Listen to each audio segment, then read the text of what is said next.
Hi, my name is Pete Scazzero. I want to welcome you today to the Emotionally Healthy Leader podcast. Great to be with you. Our theme today is a new season. What's new for emotionally healthy discipleship? And I have here with me Drew Hyun, who is the new president of Emotionally Healthy Discipleship. Hi, Drew. Hey, Pete. Good to be here. And so Drew's here because we want to share with you the exciting new season in which we find ourselves here at EHD. And so in today's episode, we're going to do something different, probably what I love to do the most. That's why I invited Drew here as the new president. So we're going to break this up into two parts, actually. We're going to talk about, first have Drew share about a bit more about what's the new season of Emotional Discipleship, and then what it means for you as listeners, as pastors and leaders serving the church around the world. And then the second part of the podcast, we're going to move into the succession, questions about succession, because you heard from me in the last podcast, kind of full podcast on succession, but we get a chance to ask some personal questions to Drew about how that process has been for him. So, all right. So Drew, welcome. Again, thank you so much for being here. You are my first guest ever on the Emotionally Healthy Leader podcast. Thank God. And thanks to Faith, my daughter, who was here setting up all this technology, we can actually do this. So that's great. So anyway, Drew, it would be great for listeners to understand, why you accepted this new role at Discipleship, but maybe tell a bit first about your church context, maybe a little bit of our history, and then the history of, your ministry, and then with EHD and how you ended up in this role as president. Yeah, no, thank you, Pete. I'm honored to be. I didn't realize I was the first guest, and First ever. yeah, thank you, and thanks, Faith, for all your work here. So my journey, Pete, it started with you and Jerry in 2001. I was actually an intern at New Life Fellowship. I had graduated from university in Northern California, and but I had done a summer in New York City in summer of 2000. And the person who was over the organization that was kind of guiding the whole summer project was an organization that was working. It was called Here's Life Inner City at the time. And the leaders of that organization, they were part of New Life Fellowship, the church that you founded. And they asked me, they said, Drew, we would love for you, after you graduate from university, we would love for you to join our organization, but we know that you have a heart for church ministry. And we just want you to know there's this church that we attend here in Queens that we think you will absolutely love. It's got an amazing commitment to the poor and the marginalized. It's this incredibly diverse international community. We love our pastors and the staff team, and it's just a really healthy environment. So I remember Mark Taft was his name. He mentioned that. And so spring break of my senior year. Wait, how old were you, Drew, at this point? I was 21 years old. Okay. I came out, I remember, Pete, meeting you spring break of 2001. And we met at the Dunkin' Donuts across from the Corona Church, which is where the offices of New Life Fellowship were at the time. Now, the church had already moved Sundays to Elmhurst at the old Elks Lodge. And I remember meeting with you, being captivated by kind of just what you had to share about ministry and all that you had been learning. And I remember asking, oh, so like, how much you going to pay me? What's the salary? And you're like, oh no, you're going to have to raise support. And I just remember being like, wow, I've raised support living in New York. But I was so just taken about kind of the story of what God was writing at New Life that I agreed to come out as an intern at New Life Fellowship after I graduated. So after I graduated university, I remember my parents were mortified because I told them I'm going to be an intern at this church in Queens, and I'm going to try to raise money. So I raised $7,500 for the year and moved and became an intern at New Life Fellowship. And 9/11 happens right as I was moving out. Right after I moved out, I moved out September 5th, 2001. 9/11 happened September 11th, of course. Wow. And that year was in many ways a transformational year for me. It's amazing because I tell the story as if like that $7,500 was like such a big expense to raise and to live off of. And for sure I was, barely making it, but what I received that year changed my life. And it now looking back, I would have paid whatever it took, millions of dollars to get what I got that year, which was really a transformational journey with you. I think, Pete, you hadn't written any books yet, but I remember in the intern meetings, you would basically come to us and basically say, here, I want you to draw a picture of your family of origin at the age of 9. And I was taken aback. I was like, what is this guy talking about? But little did I know that you were inviting me into a journey of discipleship that would go beneath the surface and begin to address hidden areas of my life and journey. So that's how I first met you. Was an intern, went off to seminary during that time, but during seminary, I would still be working at New Life. And then I was on staff with New Life Fellowship for 10 years. And those 10 years changed my life. You and Jerry are the real deal. I mean, I honestly, like, I grieve so much when I hear stories of other young pastors and kind of the journeys that they've been on, because I realize it was such a unique journey that I was able to have over those 10 years with you. So that's how we first met and got exposed to emotional healthy discipleship. And of course, during those seasons, Pete, you began to write. And I mean, it's hard to believe now because we were just in it, and you were doing the work of being a local church pastor. And somehow over those 10 years, it began to grow and snowball into this global ministry, which is pretty amazing. So what's interesting is Drew, during those 10 years that Drew was on staff, Drew was in one of the first early basement groups. I mean, one of the basement groups, I've Yep. done a podcast on it. It was kind of our intentional discipleship group. And actually the courses, and most of the spirituality and most of the relationship course all came out of our basement. Well, we would take 14, 16 people every year. We put them in our basement. We'd spend mega hours together and do all this stuff from genograms to skills to you name it, and expectations. And it was our lab, but Drew was in it. So, but Drew was there 10 years, and Drew actually, I mean, he changed our church as well. I mean, he was an amazing staff person. I like to say Drew was like a Volkswagen car, like a small car, like he's a person, but he had like this a massive engine inside of him. And so Drew, by the end of 10 years, Drew was on our executive team, and he was really frustrated with me. But that's a story for another day, It because is, we yeah. actually had like a falling out. Like we had a split in our relationship. It was very painful. But Hmm. that's such a great story. It's worth another podcast. So we'll Hmm. leave that aside. But Drew leaves New Life and to go start church planting. Yep. And Drew, why don't you share about you planted a church, and over the next X number of years, you planted 14 churches in New Hmm. York City. I want you to talk about that, and then what you're doing now with Hope NYC. Yeah. So after we left New Life, and it really is worth a podcast, Pete. So many It people want to is. hear that story because not many people hear the story of, honestly, just it's a miracle of just, and I think emotional health honestly has a big part to play in that Yeah. story as well. But anyhow, that's for another podcast. But yeah, we ended up, we were very close. My wife and I, we left New Life. New Life blessed us. I didn't know what was next after those 10 years. We were very close to taking a position in California, but we felt like God spoke to us to start a church in New York. And so out of that birthed a church in 2012. So we left in 2011. We started a church in 2012 called Hope Church NYC.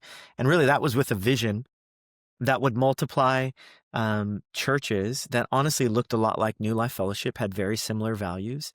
And at that point, I was animated by just kind of this idea of what would it look like to start a movement in the city. So we ended up starting multiple churches. I didn't personally plant them, but we would raise up planters and send them out and start these different locations of churches. And each church was independent, but we called it a family of churches in New York. Um, and then around 2015 to 2016, Pete, that's when you and I started to get together more often. And honestly, it was in the crucible of church planting that I would repeatedly, it actually happened pretty early on after we started the church. I would repeatedly send Pete these messages. I would write, Pete, I'm really sorry. I'm really sorry for at that point, I mean, I didn't know this at the time, but my 10 years at New Life, I had grown pretty arrogant and just unaware of some of my gaps. And I think the crucible of leadership and church planting it was painful. And So I would apologize to you because I'm like, Pete, I'm sorry if I gave you a hard time and all this stuff. And then I would write thank you because like without emotionally healthy discipleship in my life, like, and with all the challenges that were coming with church planning, I was just thinking I would be a mess without Sabbath keeping. I'd be a mess without being able to see a therapist and wrestle with some of my woundedness and my father wounds and my genogram and my history. And so it was like, in a weird way, it was after leaving New Life that I really started to appreciate Mm. emotional healthy discipleship in a much more significant way. And so in 2015, 2016, that's when we started to work together a lot more closely. At that point, you had done the transition with Rich to New Life. And as we were working, and we were all kind of, Rich and I were like, Pete, really, so many pastors would love to continue learning from you. And we began to curate these different environments where pastors and leaders, younger leaders, my age and younger, could basically learn from you and Jerry. And thankfully, you guys were willing to do that. And so that kind of led us through a number of years where working with emotionally healthy discipleship. I got a front row seat into seeing you guys do the basement stuff with a group of pastors and leaders now. Yeah. And gosh, it was, I mean, such rich times for me to witness you guys deeply investing in pastors and leaders. And then I think in my own journey, as we're starting all these churches, then COVID hits. And of course, COVID is this disruptive time. But I noticed that during COVID, the emotional health of leaders came at the forefront. A lot of churches that had been struggling came asking you and us and emotional healthy discipleship to come alongside them. And it just dawned on me afterwards. I realized like we'd been planting all these churches, and a couple of our churches had gone through leadership transitions as well. None that were, incredibly egregious or anything, just a natural progression of transition. But I recognized that even in those transitions over these churches that we had planted, I realized, gosh, I did not go nearly deep enough with some of these leaders and pastors.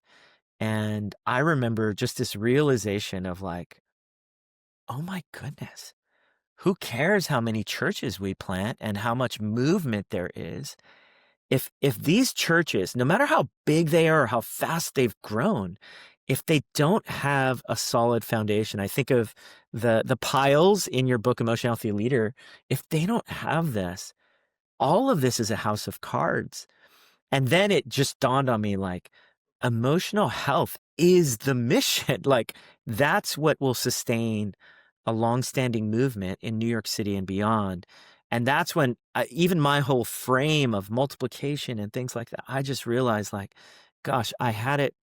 uh, It was almost this realization like, if I really want to deeply invest in the mission of God, I really need to invest in the emotional health of leaders and their prayer lives and things like that. And so, honestly, Yeah. when this decision about am I going to step into this role with EHD or not, it was like, I mean, Pete, I said to you, over my dead body is this gonna end?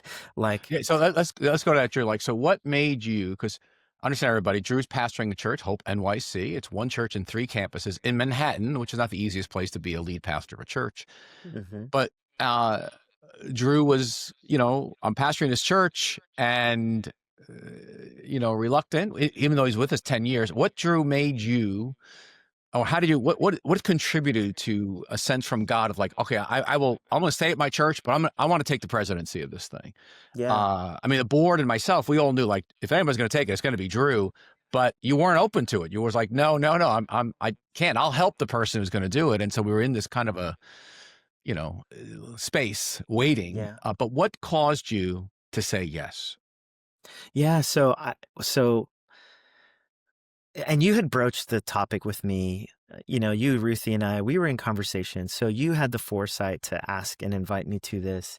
And I love being a local church pastor, which I thank you for honoring. Like, you're like, Drew, I see that. And I love my role at Hope Church as the founding and the lead pastor of the community.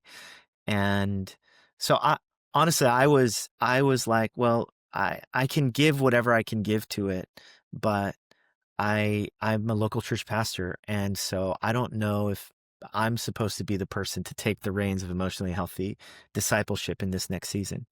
And so so that went on for a few years there, Pete, It did and go then for a few years.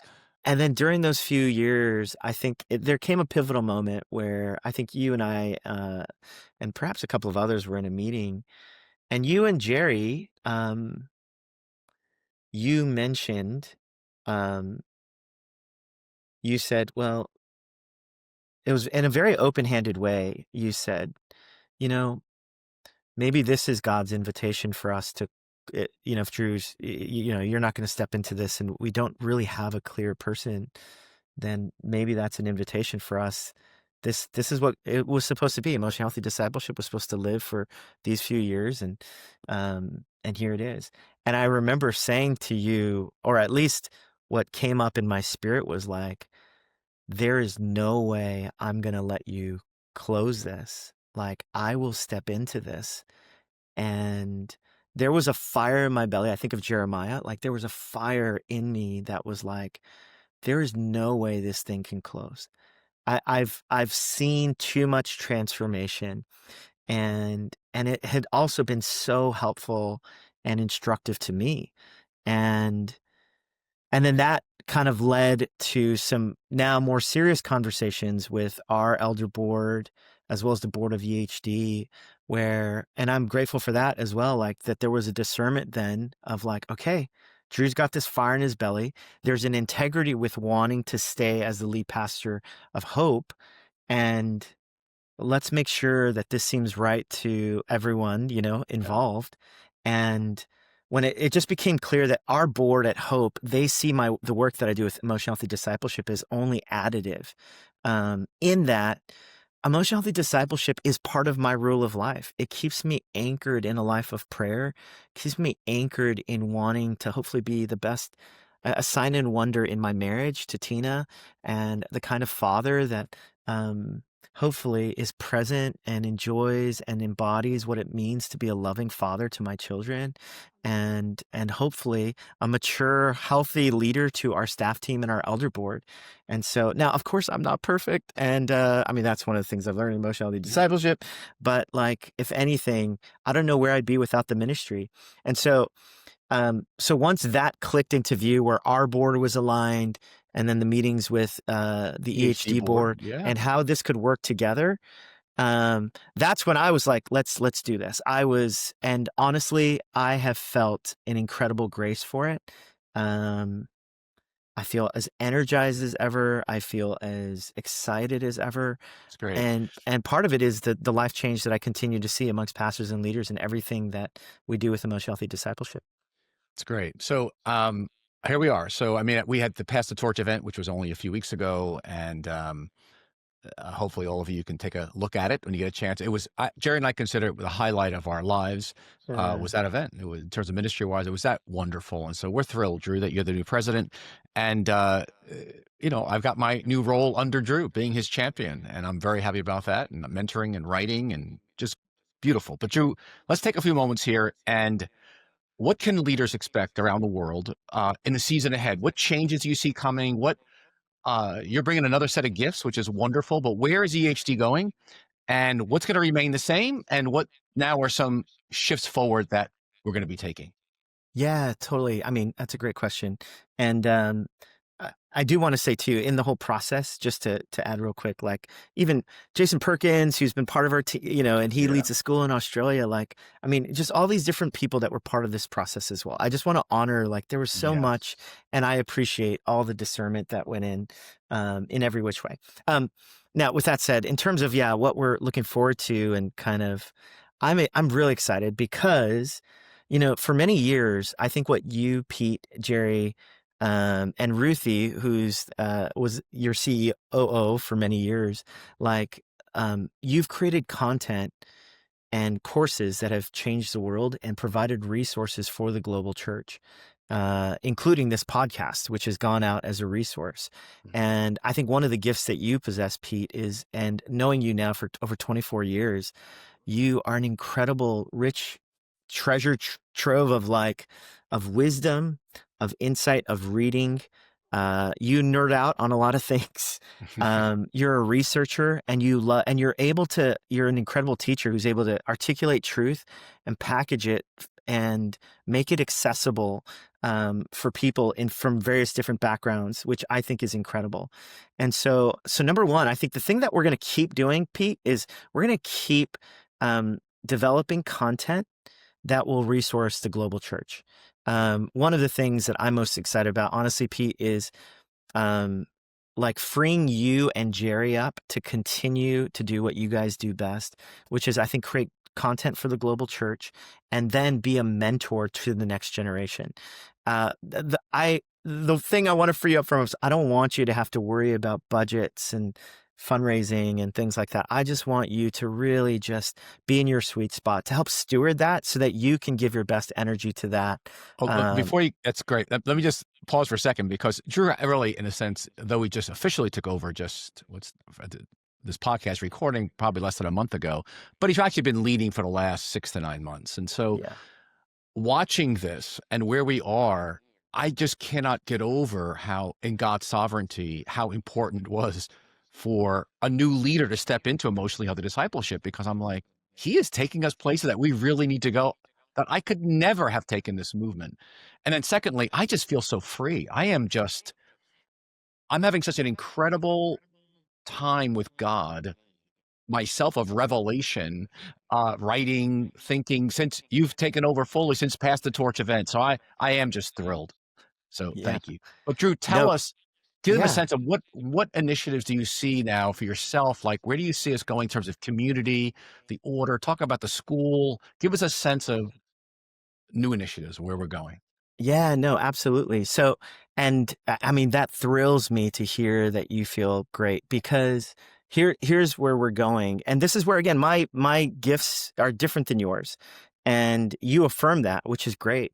Like, one of the things that we've realized, because we together over the last few years, we've been creating these different environments for pastors and leaders to go deeper around the content and around the courses. We developed the School of Emotional Healthy Leadership. We started to pioneer a cohort that would go deep over 18 months together in a cohort of pastors.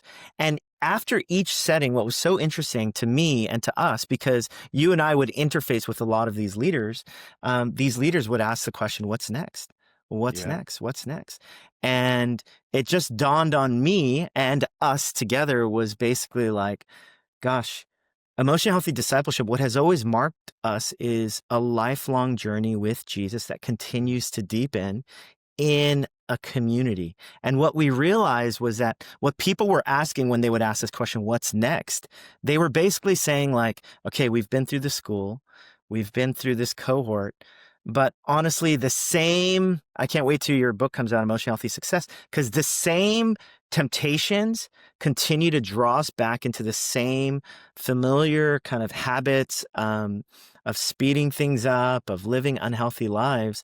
And so what we realized was we really need to create not only the courses and the content, we really need to create a community around our unique charism, which is, of course, a slow down spirituality and a discipleship that goes beneath the surface.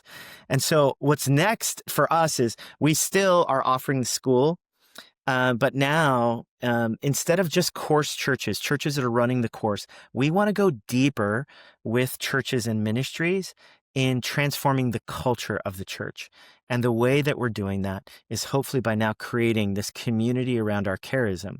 So one of the initiatives that we have is we're in the very beginning stages of starting an order around a common rule of life. And we're calling this order the Order of Emotionally Healthy Leaders. And gosh, I am so excited about this initiative because there are pastors and leaders who want to be part of an ongoing community with a high bar of accountability and a commitment around the things that we all mutually care about. And it's this common rule of life of the Order of Emotionally Healthy Leaders that is going to outlive, I believe, you, Pete, outlive me. It's going to be the charism that takes this community hopefully for generations, that would impact the way that we do church leadership. So we're in Wow. the process of creating that. So we have a whole annual calendar around schools and webinars and podcasts and different offerings for culture churches and a leadership conference next fall. All of these different touch points are ways in which we're really cultivating a community around a charism that cares about this, from churches and ministries from various different denominations and backgrounds and networks. All right, so Drew, we have pastors and leaders listening from all over the world, tens of thousands actually. Uh, how do they get on this journey? They're coming from different places. So you've mentioned a few things, but they're starting out. What's their next steps into this emotionally healthy spirituality ecosystem? Yeah, I mean, normally we talk to anyone who's interested in the next step. Number one, we say access the course, which basically, if you go to emotionallyhealthy.org/training, you can get a taste of and find out more about how you can get trained in bringing the course to your church or your ministry. And I would just say get exposed to that first. The second thing, though, that we often invite leaders to, if you have not been through the School of Emotionally Healthy Leadership, we do it every fall and every spring, a part 1 and a part 2. Sign up for the School of Emotionally Healthy Leadership. It's a high quality course specifically for pastors and leaders to get trained, invested in, to go through themselves the experience of a growing in emotionally healthy discipleship. So we usually say, get involved in the school. Either you can start to pilot the course or get involved in the school. Now, that involvement in the school will then end up giving you a pathway to get involved in our online community. It will also be the place where you can take a next step to possibly become one of our culture churches. Again, culture churches, we're actually in the process of defining what a culture church is. But a culture church is one that you're not just running the course. Because as you and I know, I can talk about emotional health till I'm blue in the face. But at the end of the day, if my wife tells me that I'm not present with her and I'm defensive around her, if my staff experiences me as belligerent and, aloof or whatever, then at the end of the day, I'm not living it. It doesn't matter if we're running the course or not. And so that's where we want to go deeper with churches around this idea of culture churches. And so after you engage with the school, and again, you could find that on emotionallyhealthy.org/school, then you can find out more about what does it mean to be a culture church, to have this. And then through that kind of pathway of culture churches, you can find out more about what we're starting with, what we're calling the Order of Emotionally Healthy Leadership. I mean, one of the things that I appreciate, Pete, and honestly, I feel like, sorry, I was going to say it's easy to succeed you, but I don't mean it that way. I meant what I love is even this new initiative with the order. Like we're not like, hey, we want to have 1,000 leaders by 5 years. We're just saying, no, we're going to start with a list. You had that one podcast where you talk about names, a list of names rather than crowds. And that's what we've done. We So started Drew, with a list of the names. Yeah. School of Most Healthy Leadership, Mm-hmm. how do people find out about that? I know it's on the website for North America, Mm-hmm. but I know it's being held also in the time zone of Australia, New Zealand, Korea, that part of the Mm-hmm. world. It's in Spanish as well. Yep. It's in the UK and Europe, and I think a couple of other places. But how do they access those places as well as the North American school? Is it on our website? How do they get it? How do they look at the syllabus, etc.? Yeah. So right now, I would say go to emotionallyhealthy.org/school. That will point you to our North America school, but then fill out the application and just let us know if there's a different region of the world that you're in.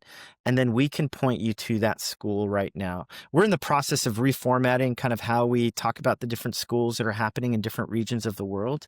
But I would definitely say come check out our North America page on emotionallyhealthy.org/school. And then we will get back to you about which schools exist. Pete, you didn't hear about this, but we've got a couple of tables from Africa Oh, joining that's this great. next. We're really excited about just kind of what's happening globally, Awesome. because Yeah, this is a global need that we realize that is much needed around the world. Andrew, well, I know that people are very excited, and someone spoke to me the other day about it. They're really excited about, for the first time in like 8 years, there's going to be a global gathering of emotionally healthy discipleship in New York. Why don't you Yes. tell them the dates and when, how do they find out about that? But give them a date so people can mark their calendar in advance, especially those traveling, Yeah. um, for the kind of the whole family to gather together in New York. Yeah, it's going to be, so we set the date, we have the venue. It's September 30th to October 1st, 2026. It's going to be hosted here in Manhattan in New York City. And it's going to be our first global leadership conference since the days at New Life Fellowship, That's how long. That's back awesome. back as when the journey was starting. And I'm so excited about it, because it will, and we hope for this to be an annual gathering for us to gather a community again around this charism that really deeply cares for the sake of mission for the world. So That's awesome. All right, we're going to transition, Drew, a little bit. This is great. So they'll see that in the website at some point about September 30th, October 1st, this EH Leader Conference yes, in yep. New York. Okay. Now, just to move to succession briefly a little bit, Drew, leadership succession requires deep formational work. What's hmm a key lesson that you learned through this process of succession?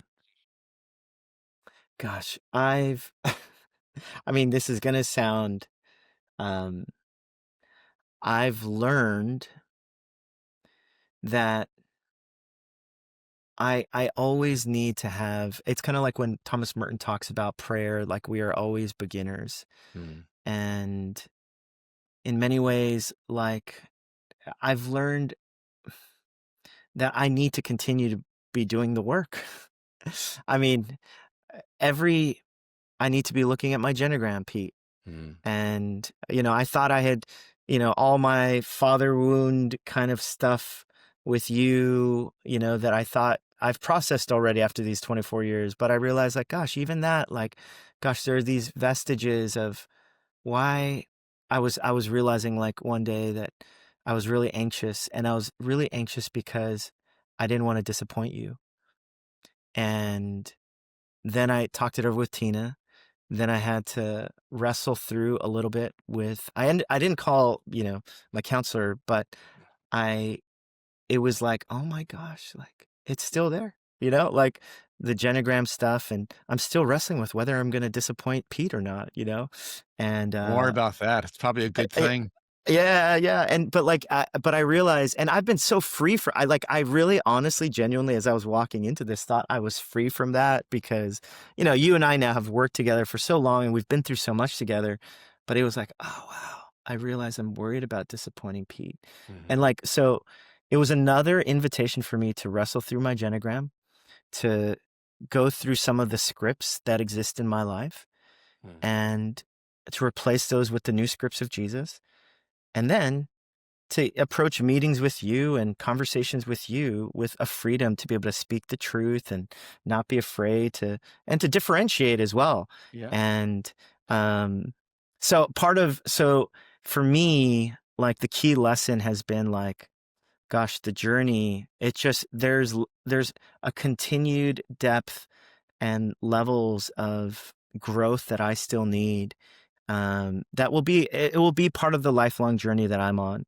And Pete, well, if I could share this story too, sorry if this is I don't think it betrays your confidence, but you and we came to a moment too where, like, as we were in the throes of even butting heads a Yeah. little Yeah. bit, and I remember, like, it kind of came to a head because there were some frustrations on both of our parts, and then you came and you apologized to me, and you said, Drew, I realize I need to differentiate from Jerry, from you, from, Yeah. and Exactly. it was incredibly humbling hearing from you, like, because you're Pete Scazzero, the emotionally healthy guy, and here you were, and you're saying, Drew, gosh, in my times of prayer and in the work that I've been doing, Yeah. I need to differentiate even further. I don't know if Well, you want to talk about that some a well, little I did. bit. You'll hear that I recorded the podcast on my end of the succession, the joys and the pain and joys of succession. I've done now Yeah. too, but so you'll hear about that when you hear the podcast. But We Yeah. were talking about you for a second. So, I Yeah, mean, yeah, yeah.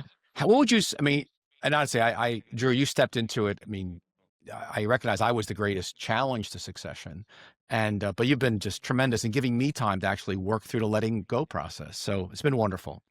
What Mhm. would you say to a younger leader today who's stepping into a big role, but feels the weight of the responsibility? Because hopefully there's a generational shift happening. My generation letting go for the next generation. Now, not everyone has someone, you know, even handing it to them, but there's a lot of people your age and younger who are stepping into really big roles. And it could be really weighty. Like you're carrying a global movement on your shoulders right now. What Mhm.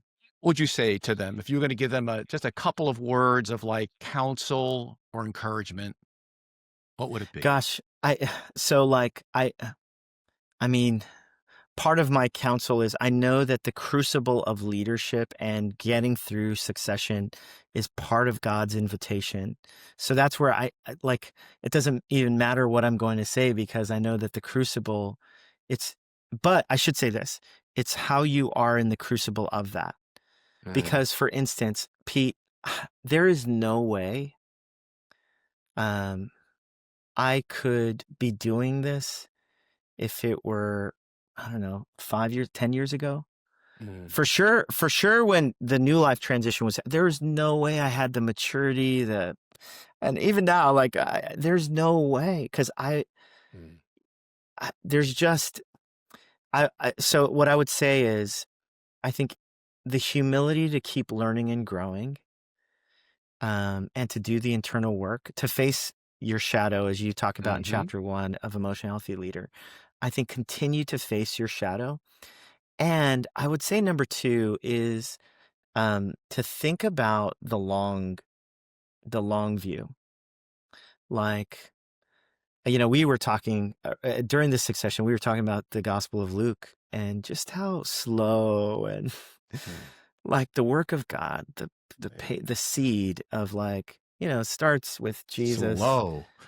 It So is slow. slow.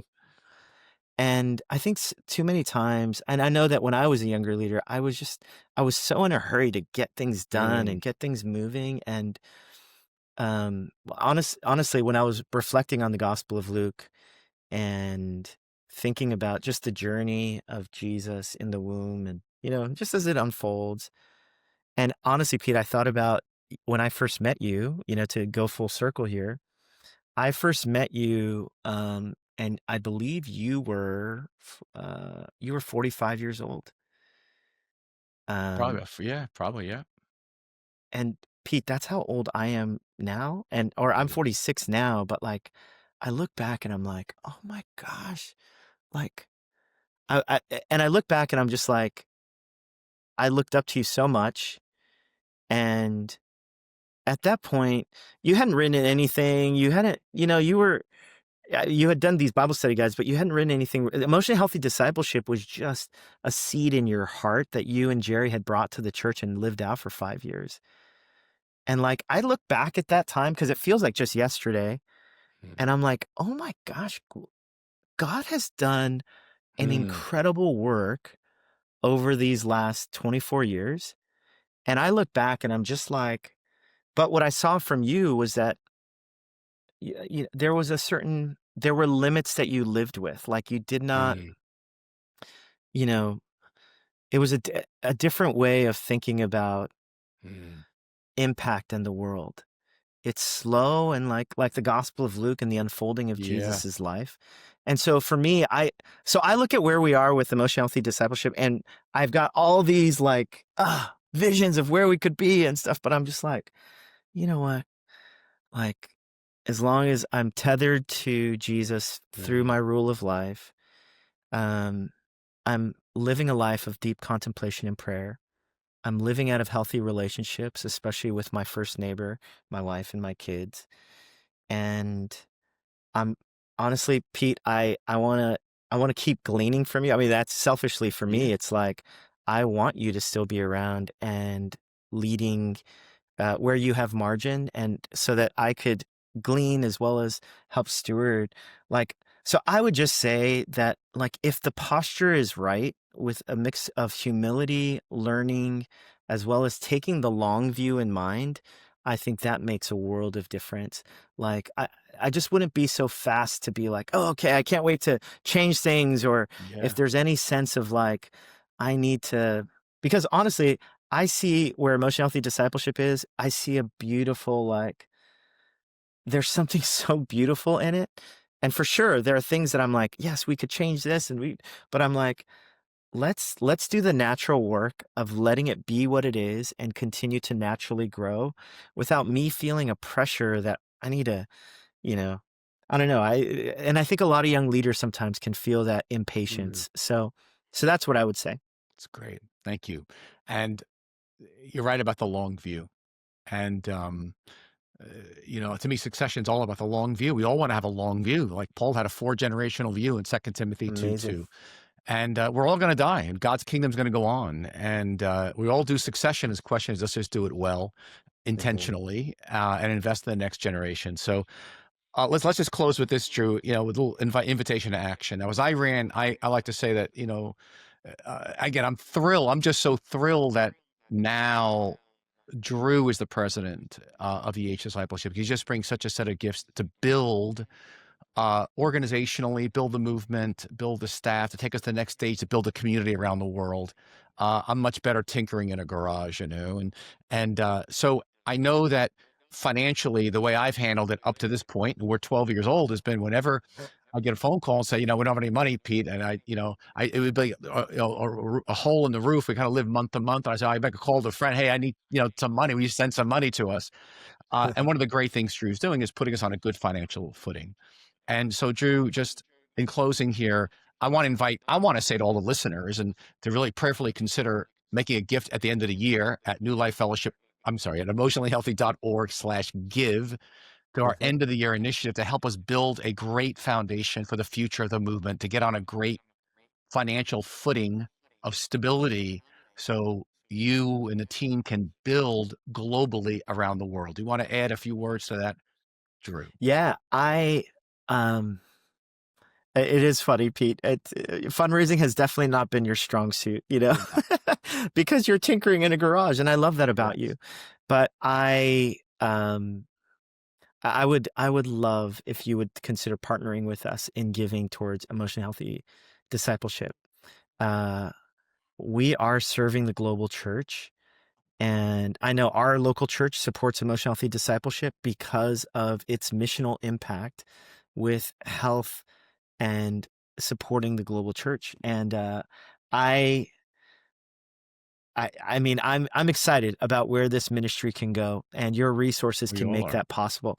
Everything that we've done to thus far, honestly, Pete, is a miracle It is a miracle. with you. And I just feel like, gosh, imagine what we could do with some resources to actually bless the global church. And so that's why we're giving this invitation. No matter what kind of gift you give, we hope that you would consider partnering with us, because I think your gift will go a long way towards resourcing the global church for the sake of mission to the world. And just so everybody knows, everyone, there's one full-time employee at Emotionally Healthy Discipleship. All right, one. Everybody else is part-time contract employees.